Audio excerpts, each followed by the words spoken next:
So welcome everyone to the Smith.ai Master Series. It's our bi-monthly webinar series where we speak with industry leaders on different ways that your law firm or small business can operate more functionally, effectively, and most important, profitably. So today we have Eric Giroux from Civille and Chelsea Lambert, VP of Partnerships from Smokeball. And really excited about this conversation because we're bringing both of them together in one place to talk about this really, really important topic that is especially important to law firm owners. And that is all about lead intake and lead flow. So I'll give Chelsea and Eric a chance to introduce themselves if you don't already know who they are, and a little bit about Smokeball and Civille if you don't know about their companies. And then we'll dive into Q&A, where we'll just have a nice open conversation about how to manage lead flow and how to produce more leads and how to really button up that process so you can convert more of those leads into actual paying clients.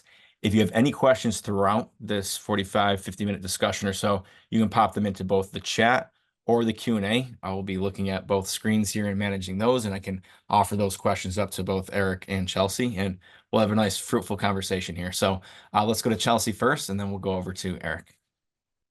Thank you, Tom. Great to see you, Eric.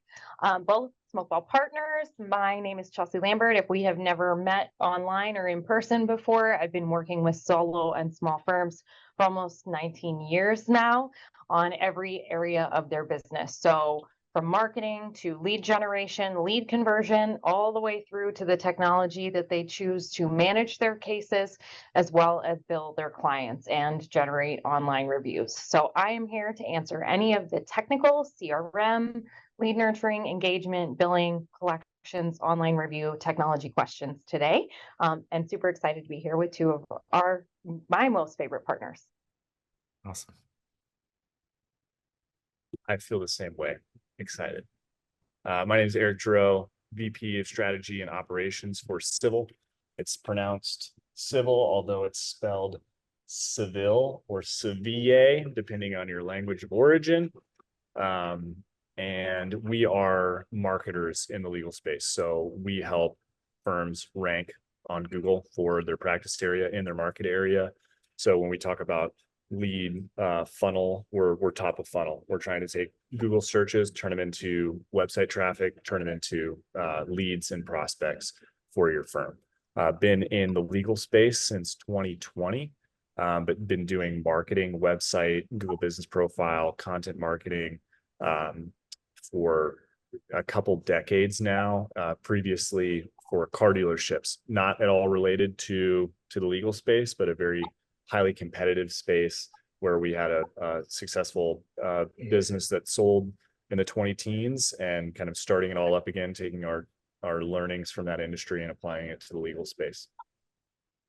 What's interesting about the automotive space, Eric, correct me if I'm wrong, but I think a lot of times they're on the forefront of technology and emerging trends. So you probably played a role in being the trailblazer through a lot of the changes that we've seen, in the digital space for the past 15 years or so. I'll take credit for all the good stuff happening over there for sure. All right, cool. But yes, not a false statement in saying that, there's it's a huge industry, a lot of money from the manufacturers, et cetera, that are kind of pushing the envelope on progressive digital marketing practices. And there's so much competition in that space. It's really easy to suss out the, what is impactful and what is not. So hopefully I can share some of those learnings today, and everybody will have some good takeaways on how they can attract more leads for their firm. Absolutely. Okay, so we're talking today about the lead funnel, and I'm sure everyone, even if you don't have a marketing background, has heard all about the sales or the lead funnel, and that's really producing leads that might be interested in your business and working them through to the point of becoming an actual client or customer. So let's begin with Chelsea here, I think. Or maybe it's more appropriate for Eric or maybe both of you. But a lot of times business owners I need more leads, I need more leads, I need more leads. They believe that is the main problem. And that's, you probably, have clients always knocking on your door, Eric, where that seems to be at the surface, the most important thing that they feel would help make their business more profitable. How should law firms diagnose whether or not that is the problem where they need more leads, or if they have a broken funnel? And then we'll get into actually like having to optimize and fix the funnel. Yeah, a lot of people will say, I have enough work, I don't need more leads. Or which is the opposite of what you said, I need more leads.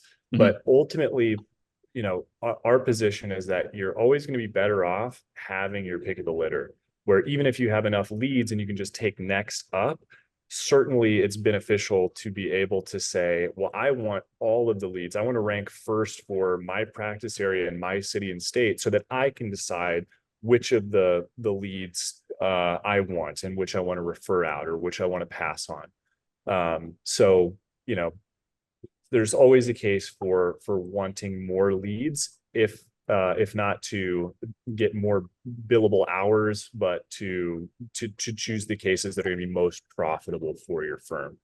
To your question as, do I need more leads or do I have a broken funnel?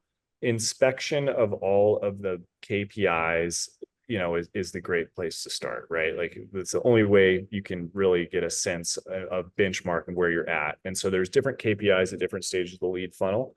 And so, at the very top, you want to see how much am I showing up in Google search? What rank do I have for certain keywords or local listings for my practice area in a city or state? If I'm not hyper local, if I do say, I'm a patent attorney, intellectual property type stuff where I don't need to service somebody directly in my market area, then you're less concerned with how you show up for, patent attorney, Altoona, Iowa, and you're more concerned about showing up for the entire state, et cetera. So you want to be looking at your presence in search for longer tail keywords like how do I get a patent, things like that. So that's top of funnel. And then of course there's KPIs as you go down. What's my conversion rate? Once I get 1,000 people on my website, how many people are actually submitting a lead? Okay, of those people that submit a lead, now we're in kind of Chelsea's neck of the woods where we're getting into lead nurturing. How many of those are converting into appointments? How many of those appointments show? How many of those appointments convert into retainers, et cetera, et cetera? We'll get into a little bit further, Eric, on some of those top of funnel tactics. I want to dig into that a little bit more. But Chelsea, same question to you. How can they diagnose whether or not it's a broken funnel versus I need to get more people in the funnel? Yeah, absolutely. I think that for unanimously, every firm that I have ever seen, solo, even to a successful 30, 40 person personal injury firm, there are always areas to optimize. So, as we look at the economy and fluctuations in case volume and all of those things, are you doing everything that you can to get the most out of the marketing dollars that you're spending? And I think where a lot of firms don't pay enough attention is those appointment no-shows. One of my favorite buckets is the do not retain, right? Where you had that conversation, you took them all the way through the initial consult, you had the retainer convo, and then they just like ghosted you, right? And it's making a decision to hire a lawyer is a monumental life event for a majority of consumers, right? So it is normal for them to get scared and go away. But what are you doing about it? And so, do you really need more leads? I think every business would probably say, yeah, more leads would be great, but are you actually converting absolutely everyone that you have talked to, or are you nurturing them past the point where they have said no? Are you asking them for referrals? Okay, if not you, family, please keep us in mind for family members or loved ones or friends or whatever. So I think that the lead conversion conversation is not just about from time of capture, so the meeting people that you've never met or spoken to before, but it's also making sure that you have the systems and the tools in place so that when you're spending and working with an organization like Civille, that you are getting the most out of those dollars. And that could be a 2-year outlook, right? So, and you can only do that if you have all the pieces in place. And like Eric said, you're monitoring those KPIs and you're looking for those like 1% increases. Like, how could we increase 1 to 5% on our lead conversion rate to appointment? How could we increase 1 to 5% on our retain rate? And it's those small little optimizations that oftentimes turn small firms into the strongest competitor in their local market, regardless of size. Yeah, great stuff. And I think it's probably inaccurate to say it's either one or the other, right? At the end of the day, it's both, because you could have the most perfect funnel, the most perfect system and setup, but you need to get leads into the funnel. You need to be producing leads regularly to build a sustainable business. So that segues nice back to you, Eric, with how do you go about helping a new client understand the best tactics that you should pursue for them to start producing leads? Yeah, and good question, because this is where I want to plant my first little kind of free takeaway here for those in attendance that will hopefully be of value to you. And so, what are good lead generation tactics for a firm? There's basically a couple ways that I like to look at it. First, there is the local versus just the example that I just gave previously. I am a divorce attorney versus a patent attorney. Something where I want to work with people locally versus anywhere.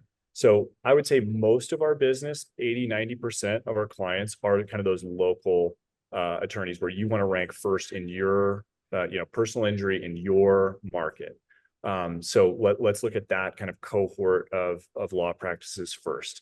There's now two different predominant ways of getting leads. There's paid search, paid media, showing up, paying Google to show up first as a sponsored result or as a local service ad. And then there's organic search results. We focus predominantly in the organic or kind of earned placement to show up first for things. Of course, paid search is effective. You're going to pay for each one of those clicks, and in highly competitive markets and for competitive keywords, you can pay $50, $100 plus for a lead when you're paying for that, or when you're engaged in paid search. But when you turn those dollars off, the leads go away. So what we want to do is plant seeds so that over time you're going to show up first, second, third for those high value keywords organically. So in the maps stack, in the local search results, or in the organic search results when people are searching how do I get a patent for my software idea. So those are kind of the different kind of buckets that you would put those into. And then the nugget, the free advice here is, and I'm sure this is of all, it might be a no-brainer for many of you, but there's your website and there's your Google business profile. Your website, generally something that you need others to work on and do. Not everybody's a web developer. The Google business profile is absolutely something you can go claim if you haven't already. Google will create one for you if you're an established local business, but you can go claim it and optimize it. Every optimization you make to that Google business profile, posting updates, listing your product and services like your practice areas, pictures, garnering reviews, all of those things on your Google business profile are all these, help to get you to rank higher for your practice areas in your city and state. So if you haven't already claimed your Google business profile, Google your business. If it says claim listing, no one's claimed it, do that immediately. If you haven't set one up, if you're a solo practitioner, definitely go to Google business profile, set up, and get going there. Plant that tree today, because it is going to bear fruit in the future. And then when you engage with an agency like Civille, we go in and make all of the fine-tuning optimizations to ensure that you climb up rank faster and faster. But the best thing that you can do that's in anybody's wheelhouse, you don't need to be a marketing expert, claim your Google business profile, and Google makes it really kind of easy for you to just go in and massage it to the best of your ability to present accurate information about your firm. And that's going to help you show up higher in those local search results. How long should they be expecting before, from when they begin putting in work, whether it's themselves, in-house staff that they've hired, an agency like you that's supporting them? What would the timeline look like? Because I think a lot of people that don't have a background in SEO or paid, they expect it to be the flip of a button, when you and I and Chelsea know that that's not the case. Even on the paid side, there's learning that takes place. There's a lot of trial and error, A/B testing, optimization. This keyword's too expensive, let's turn that off. What should they expect from a timeline standpoint once they begin committing to, I need to put more focus on digital marketing today? Yeah. Answer is it depends, of course, but it depends on your market, how competitive it is, and what your competitors are doing. If you're in a smaller market where there's only maybe 4 other, say, personal injury attorneys, and you haven't claimed your business profile and neither of your competitors, and Google is just trying to figure it out for you, you can get immediate lift and impact from the process that I just described, truly like within a couple weeks or like a month. To give you an example, not in the legal space, but just kind of like this industry agnostic example, my wife is a realtor, and there's 147 realtors in our hometown. And I started using Civille services to optimize her Google business profile, put some blog posts on her website, and she went from not being ranked out of 147 to being in the top 20 listed real estate agent in Florence, Kansas in 2 months. So, you know, oftentimes we say like 6 months to see lift. It all just depends. If competitors aren't doing this stuff, Google's going to say, well, this firm must be the authority or the subject matter expert, because no one's putting out content that talks about personal injury claims in this market. So, you know, if you're in Chicago, if you're in Dallas, it's going to take more time, more investment. You know that going in, you're a firm in a large market. But if you're in, you know, a city with a couple 100,000 people or less, and only half a dozen competitors for your specific practice area, you know, you can expect a more immediate return on that investment of time. Sure. For sure. Chelsea, let's go to you for this one. So I think there's a lot of, you know, lawyers out there, just business owners in general, that still might be operating like it's 20, 30 years ago, and they believe, you know, the phone call is the only sort of touch point that's value, that's important. Clearly is important. That's why Smith.ai exists. We know that, and we can come back to that in a little bit. But there's a lot of different ways that prospects can engage and interact with a business online or in person. Can you talk to me about what those touch points might look like and why a business might need to be ready for, you know, a variety of engagement points? Absolutely. And it is the, you know, still operating the way that law firms operated 20 years ago. I wrote a paper in around like 2011, 2012 called I Am the Consumer, because I shop for legal services too. And consumer buying behavior has changed. And I think that that is something that is driving the change in the most successful law firms that I've seen that have really adapted to the new marketplace. And it wasn't just COVID. Did COVID make people look online more often than they would for traditional services? Probably, just because you're not out driving around, you're not commuting, you're not, you know, you're at home more. But the fact of the matter is that fundamentally, as consumers and as people, we have far more options, and we also have different schedules. So does your firm offer the ability for someone to contact you 24/7 from anywhere, anyhow, whether that be through the phone, through their mobile device, through chat, email, a form that they see, an ad that they see on another website, QR codes?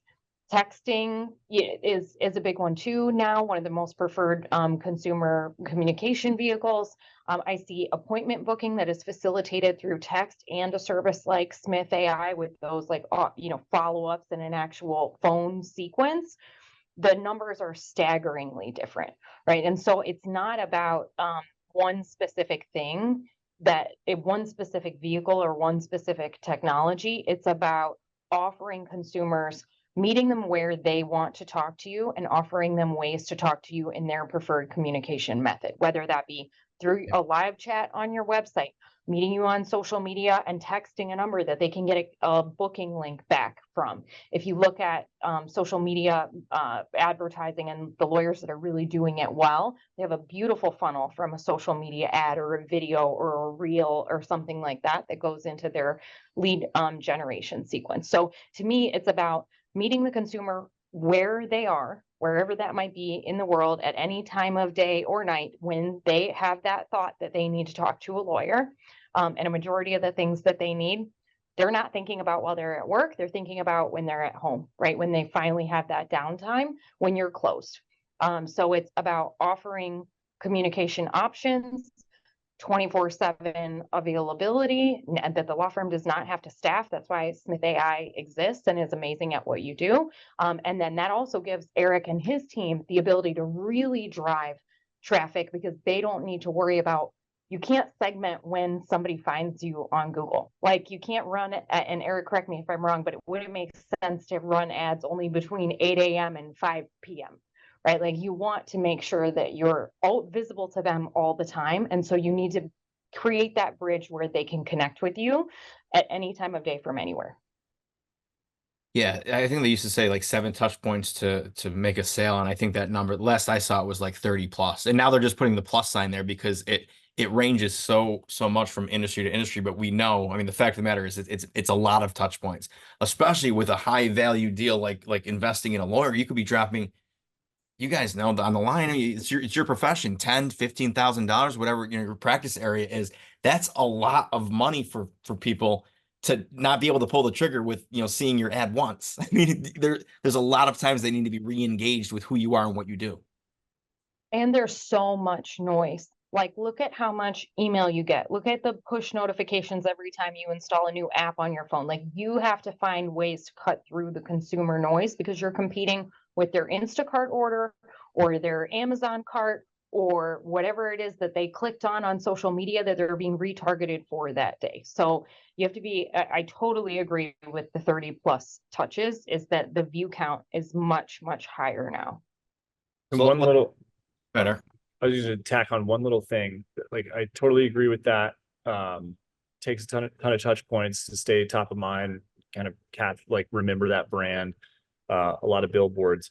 This is why like we place so much emphasis on organic leads, because they are inherently touching the customer or prospect at a critical point where they're expressing interest in a service. So if they're typing in divorce attorney, city, state, divorce attorney near me, they're searching, right?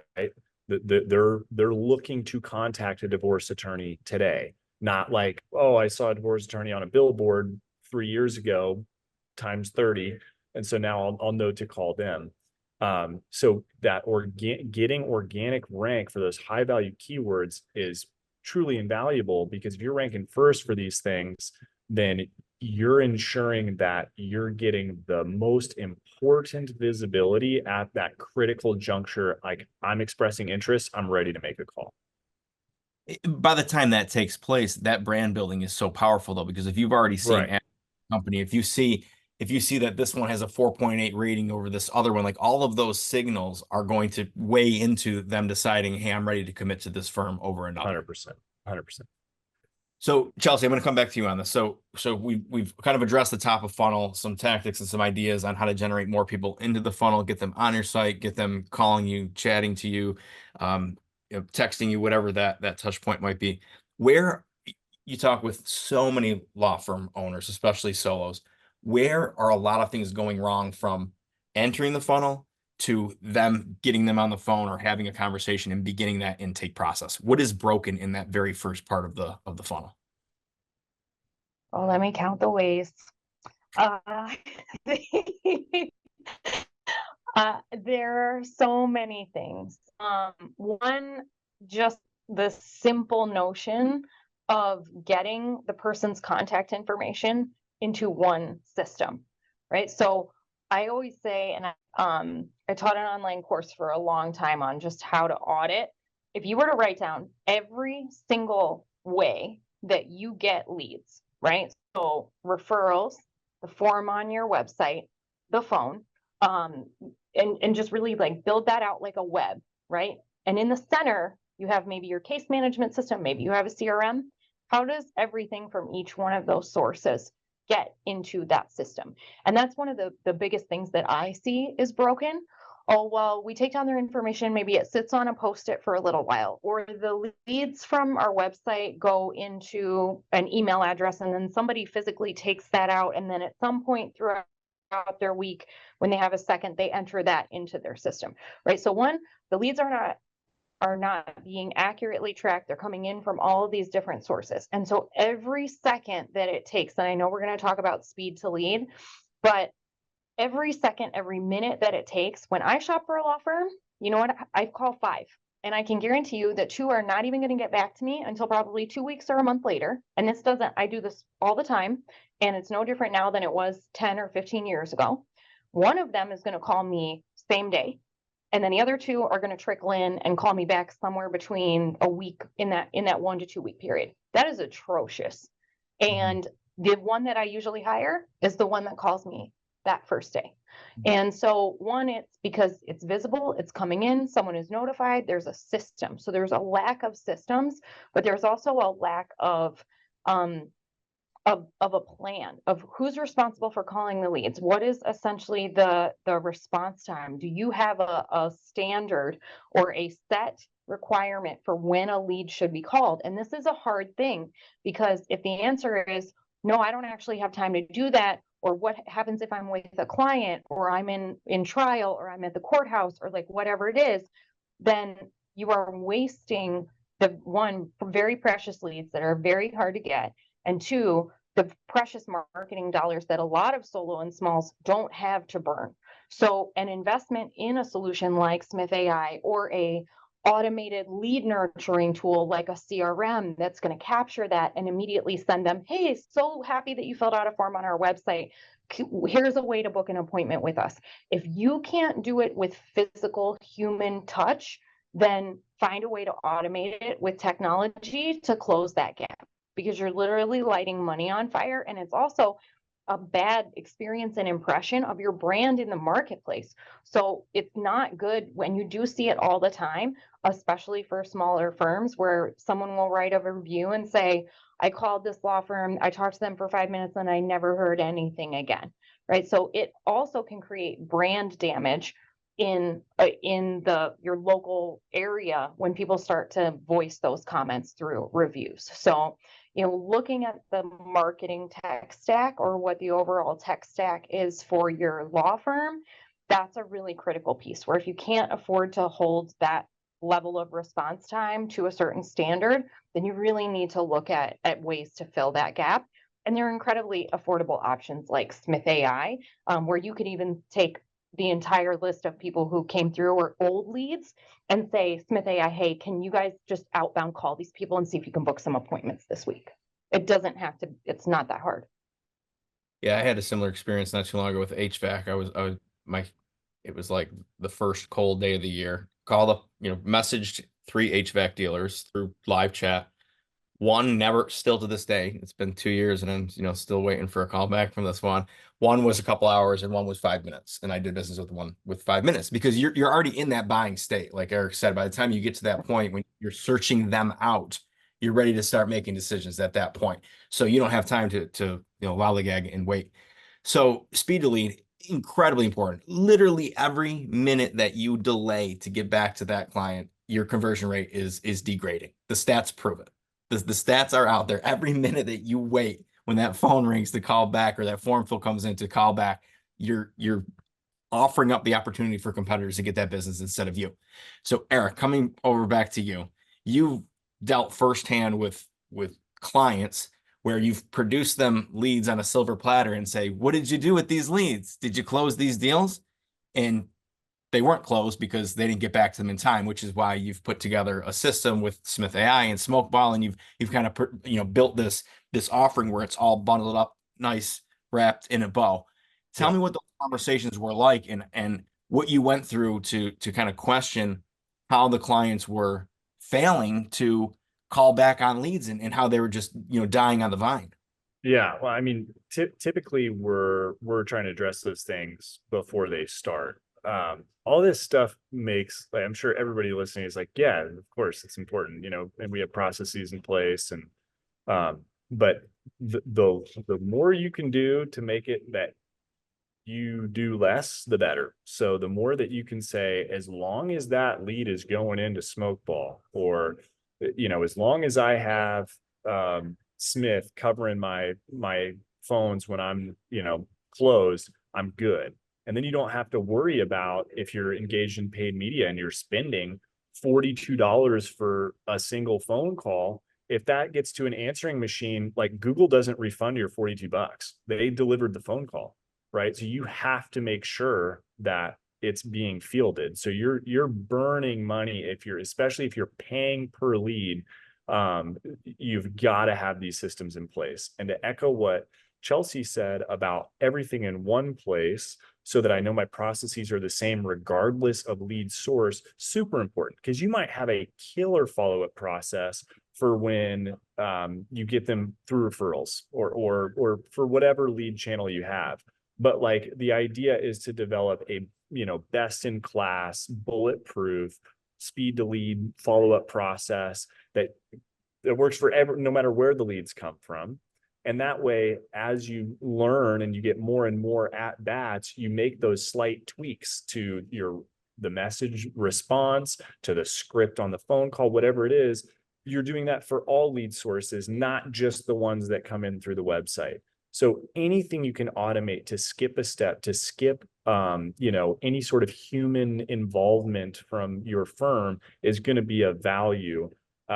Example would be integration from website lead into a system like Smokeball, where you don't have to rely on somebody showing up the next day, taking the email inbox. Is this a lead that I want to take? Maybe follow up.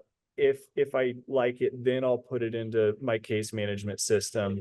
If things are automatically just going into your case management system, you show up in the morning, you don't check this email inbox, check your referrals, whatever, you're just going into Smokeball and you're seeing all your leads. Oh, and all these have already been followed up on. Sweet. 3 of them have already requested an appointment. Now I know who the first one I ought to call back is because they already responded to the automated message, something like this. But when you know it's all in one place, you know, without you needing to do anything, that's going to be super valuable. The lifeblood of all this is making sure you have the right practice management solution and the right tech in place for all roads to lead back to, right? So Chelsea, if you want to, you know, do a hard sell here about Smokeball, it doesn't matter to me, but emphasize to me how important choosing that technology is, where, you know, that acts as your you know, central system. Yeah, absolutely. So there are a lot of practice management options in market. I think there are so many that it can be really overwhelming. And so when you really look at, and that's why I love to start with that audit, what are the marketing sources and what are the services that you work with where you are driving prospects to your firm? And then can your tech stack support that?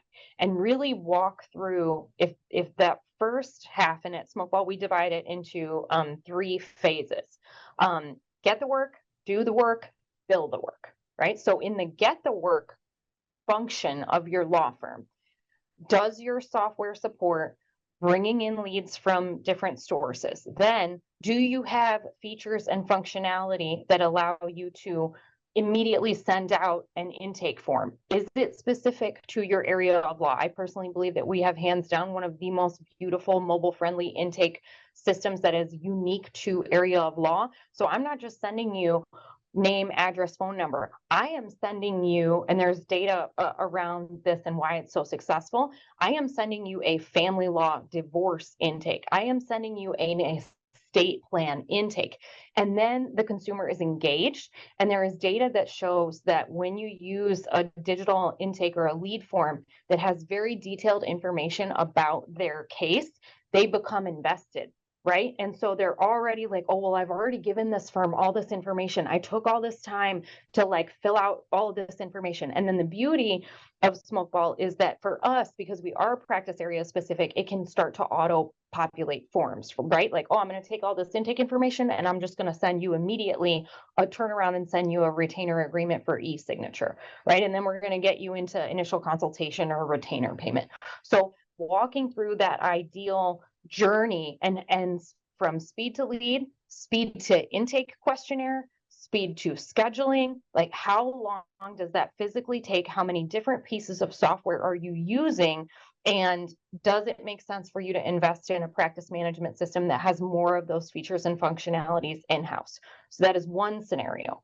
The other scenario is where you have a CRM that lives with like an email marketing or a CRM tool that sits on top of your practice management solution. This I only recommend for firms that are getting in excess of 30 plus leads per month, because you are not going to have the physical ability, depending upon the size of your team, to work through all those leads. And you might want additional tools, right? Like visibility on ad spend, ROI reporting, like advanced marketing features, or you might want to do a text message drip campaign, an email marketing drip campaign. And traditionally, I talk a lot about this, CRM and practice management are not the same thing. I know that those terms are thrown around a lot. A CRM is a marketing automation nurture tool that helps you convert leads. Your practice management system helps you get the work, do the work, and bill the work. So those are core business functionality. And so for that, if you want that middle layer, we integrate with Lawmatics and Intaker. And so for our clients, they might have the lead go into Intaker or Lawmatics. They nurture, they work that lead. And then when they're ready to become a client, then they come into Smokeball. But still, everything is connected, one seamless journey. The client never knows that their information is moving from one system to the next. It's beautiful, it's automated. So if you are investing a significant amount in marketing and you need those extra lead conversion tools, then that's typically that additional tech stack layer that firms will add. I like that you separated those out and addressed that they're two separate pieces of software, because Very much so. I found myself in sometimes using those interchangeably, but I know that they have distinct functionality. And if you're sophisticated, if your firm is sophisticated enough, it really warrants both of those, because they're serving totally separate functions. Okay, we'll get into nurturing in just a second, but back to you, Eric. A lot of what Chelsea is talking about here is not only gathering the information properly, thoroughly, accurately as part of that intake process, but it's also there's a role that needs to be played around lead qualification. So you're spending time with the right people and dismissing and gatekeeping out the wrong people. How do you work with clients to understand their ideal customers and selecting their target audience, so that way you know how to set up and coach them on what that lead qualification process should be like? I'll give you an example. We have a client who does a lot of Social Security and disability claim work, and they get a lot of leads. There's a lot of folks that are currently receiving disability benefits and want to see if they can get more. This is generally like impossible to, like, oh, you have an existing disability case and you're looking to get more. Even if it is possible, it's not of much value to this firm. So for this particular firm, we came up with a multi-step lead form, kind of similar to what Chelsea was talking about, of this kind of practice-specific intake form. But think of it like one step higher, where they haven't even contacted the firm. But instead of a contact form on a website that says, give us your name, give us your email, send a message, submit, it's the first question. It's one question that just says, do you have an existing disability case? Yes or no. So the first thing that does is it tells the prospect, this is an attorney for me, because they're asking, I'm here for, a disability claim.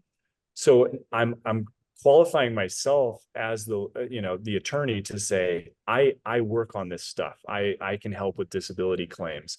So that's affirming, and kind of like, to Chelsea's point, kind of ropes you in. I haven't given you my name yet, not my email, but I'm signaling to the prospect that I'm the right firm for you, or I could be. But what it also does is, if they say, yes, I have an existing disability case, and they fill out the rest of the 3 or 4 multi-step questions and then end up submitting their contact info, when that lead comes in, we're able to score it for the firm and say, hey, you got 7 leads last night, and this one's an existing, these 3 are existing cases, these 4 are new. Call the new ones first, right? So same methodology, same kind of psychological principles of hook them in, let them know that you're asking relevant questions pertaining to the problem that they're trying to solve. Huge plus one for me on there is a lot of data to say that these kind of specific questions increase your conversion rate. So you get 1,000 people on your website, you want to convert 20 of them to leads instead of 5. these custom tailored contact forms that affirm that I'm the right attorney for you will improve your conversion rate. So you're going to get more leads, you're going to get more information about the leads, and that's going to help improve your follow-up process because you can qualify those leads before you even make initial contact. I taught a market research course for a few semesters, and there's a technique when building surveys, official market research surveys, where you put your sensitive information and your contact information at the very end of the survey. It's like, market research 101. Like when you're building a survey, like that's what you do. All the important information goes in the beginning, and then all sensitive information is gathered at the end. So that way, like you said, Chelsea, like you're already, and Eric, you're already committed when you're 75% of the way through that survey. I don't know why we don't do that in digital marketing in most cases. Like we lead with the contact information, and then we get into those qualification questions thereafter. So if they're not ready to commit, they're already bowing out, and there's no way to recapture them after the fact. So I think that's a really important point that you made, Eric, to kind of lead them in with the really highly tailored questions to let them know that we understand you and we can help you before you get into gathering that more sensitive information. Let's talk about nurturing for a second, because I want to make sure we get to it. As someone is moving through the funnel, they've arrived on the site, they've seen ads, they've contacted you, they've been called back, you got the intake, they drop out, right? I think, Chelsea, you said right in the first 5 minutes here that there's so many leads that kind of fall out of the funnel, but they can be re-engaged. They're not lost forever. Talk to me about the importance of having a nurturing program and how they can make a big difference in really bringing on clients when they are ready later on. Yeah, absolutely. And this is applicable to every area of law. Solving or addressing a legal challenge in your life or business is not something that people take lightly. It's a big decision. They're nervous about it. I'm personally like the legal hotline for all my friends because they are like afraid of talking to lawyers. So they ask me first. And so it's educating them. And what I always love to see is really bringing the human quality of like the lawyer that you're going to work with is also like a regular person, right? And so the more that you can give them a sense of comfort while also establishing credibility and expertise helps keep them engaged and get to know you and your firm. That just goes so much far beyond any type of marketing that you could do, because what they see on your website, and then also on the website, and I know Eric and I share this philosophy, is that they should be able to identify with the imagery on the website. It should feel like a place that they could see themselves being any one of the clients that they see on the site, or in any one of the situations that's depicted on the site.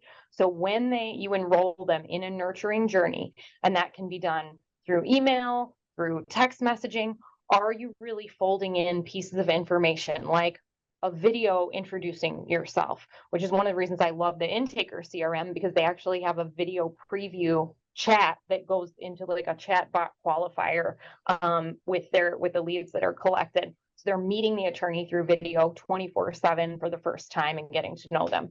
Then are you dripping pieces of content that are going to inform them and make them more comfortable about the decision to hire a law firm? This is how we typically work with our clients. We can do virtual consultations. You can come into our office. These are the services that we provide. Why would you hire us over another firm? This is everything you need to know about estate planning, what you need to think about if you're filing for divorce for the first time. Is child custody does it really have to be a nightmare? I mean, like the topics are endless. And especially now that we have tools like ChatGPT or amazing service providers like Civille, that you can easily create these sequences. And the beauty of them is that you build them once and they work for you forever until something fundamentally changes in the services that you provide. You build it once and it runs and it nurtures your leads. And you can even take old leads that never retained you and you can have a different one for like referral generation. So then when they're done with their case, you ask them to write a review, and then every so often you send them a message like, hey, we added a new practice area. Do you know anyone? Merry Christmas. happy birthday. Like, it doesn't have to end when you're done advocating for them as a client. You can enroll them in a sequence that keeps in touch with that client for years to come, and you will see referral generation come from that as well. In that word of mouth, though, those referrals are the most powerful form of brand building. So Absolutely. And information, least expensive, right? It's like two payouts from buying one lead. the gift that keeps on giving. So it all starts with gathering that information accurately, being a good lawyer and providing great service throughout the time that they're a client, and continue to stay in touch with them thereafter. I mean, there's multiple steps here, and it's really never ending. I'm glad that you kind of painted it like that, so that way they know that, once they walk out the door and they hand you the check, that relationship does not end there. There's so much more that can be done after that concludes. Eric, anything to weigh in on kind of the importance of nurturing and staying in touch and referral business? No, but I mean, just as a marketer, the thing I love about these processes that Chelsea is talking about is you can set it and forget it, sure, and you will, but there's also opportunity then to, like, over time, go back and look over the last 6 months, what was my conversion rate on getting reviews for these people that I sent this campaign to? Okay, I'm not thrilled with that. Let me try this. And you can just continue to tweak those nurture campaigns. And if you inspect that stuff and go back and make those subtle changes, and every 6 months you're doing that, every quarter you're doing, every year, whatever it is, you're going to look back and you're going to have dramatic improvement in whatever those conversion metrics are that are important to you, number of reviews, number of referrals, whatever. But the more you can get, the larger your sample size for each nurture campaign, the better your data is going to be able to tell you, did the change that I made 6 months ago provide a lift? Should I stick with that? Should I continue to optimize, et cetera? So kind of another vote for ensuring that your processes are dialed such that you're able to make these data-driven decisions about the efficacy of your nurture campaigns. Not like, oh, did I have my admin assistant call and wish him a happy birthday? Which I'm not saying you shouldn't do that. I'm just saying, like, it's harder to understand and to look at a report out of Smokeball what the value of those activities were, and the lift or impact that any changes that you made to those campaigns had over a given period of time.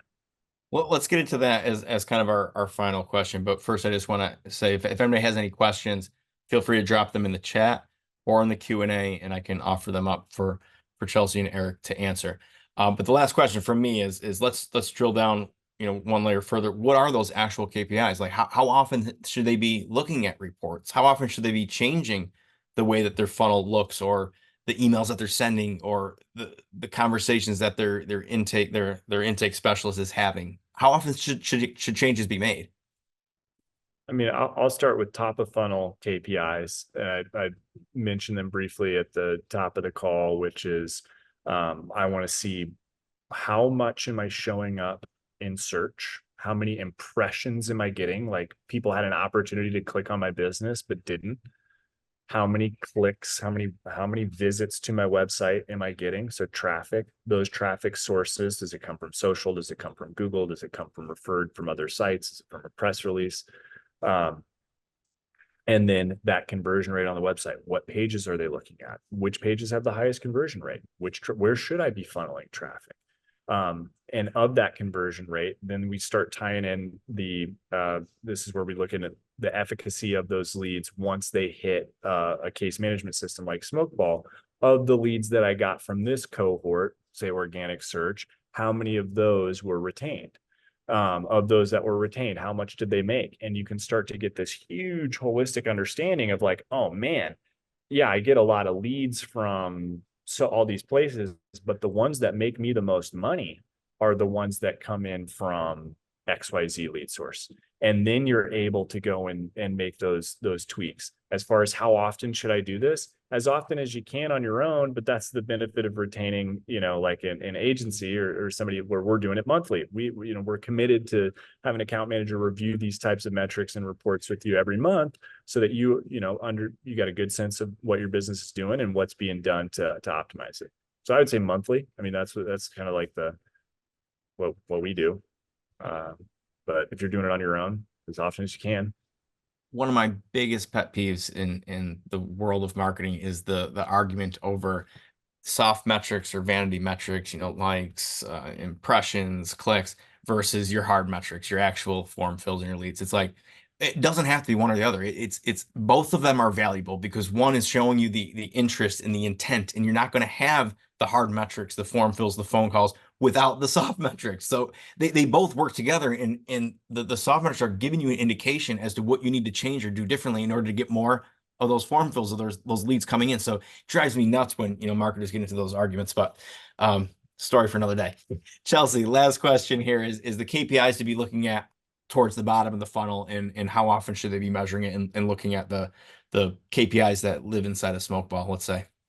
Yeah, absolutely. Couldn't agree more with Eric. At a minimum monthly. If you are in a aggressive spend, aggressive growth period, the firms that I know in that bucket are looking at KPI reports on a weekly basis. And I think that, where Smokeball firms really value our integration with Civille is that they can see number of leads created. They can look at the difference between the different lead sources because those are set up, and referral sources are set up as the lead source. They can look at all the way through to the end because we have auto time, true profitability on a flat fee case or profitability on a contingency case based on the amount of work that they're doing. They can look at, one of my favorite reports is number of new matters created by case type per month. And why I love this report is because that actually shows you a trend and an indicator. And I bring this up because I think so many firms, as Eric said at the beginning of the presentation, are like, oh, I have enough work, I'm busy right now. And they kind of do this like reactive marketing, and they only market when they need another case. And so when I look at matters created month over month, well, we created 10 last month, and then this month we created 6. And so for me, when I talk to firms about their business and when we look at cash flow issues, that's an indicator. You're going to have a cash flow issue about 90 days from now because you had a dip in number of new matters created, which means that that associated billing cycle is going to be lower than the one that came before, but your expenses haven't changed. You have the same amount of money in payroll and everything else going out the door. So looking at those indicators and those trends to know, hey, we need to generate more leads now because we didn't serve as many clients, or we need to look at optimizing that conversion funnel, because we're on a downward trend in number of new clients or cases, and they don't pay attention to that. And then they get into a cash crisis, and we're dealing with a whole other set of problems there. And then they're like, racing to collect, or like they've got AR issues or whatever it is. So just being mindful and looking at KPIs across the entire business. If you're not doing it on a monthly basis, you're playing a very risky game and you're going to have problems. Absolutely. Yeah, really great points. So I think in conclusion, measurement and reporting, extremely important. Lead generation, getting more leads into the funnel, very important. Fixing what's broken and making sure that there's automation and you have the right technology and tools within that funnel to streamline it, be able to respond and react more quickly to the leads coming in. All of this is important, and it all kind of goes back to mapping out what the process should look like and selecting the right partners and the right tools to make it all happen.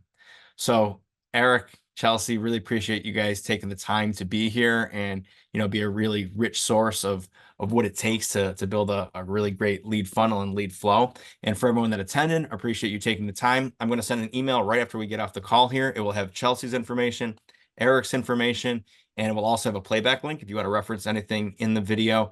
But you'll have all of our information. You can get in touch with us if you need to. In a couple weeks, we will have another webinar here as part of the master series from Smith.ai, and that one will be on document automation and document AI. So be sure to stay tuned for that. And I hope you have an awesome week. So thanks, everyone. Take care. Thank you, everybody. Have a great week. Thank you. Hope to hear from some of you. If you have any questions, would love to field anything about digital marketing, happy to help one-on-one.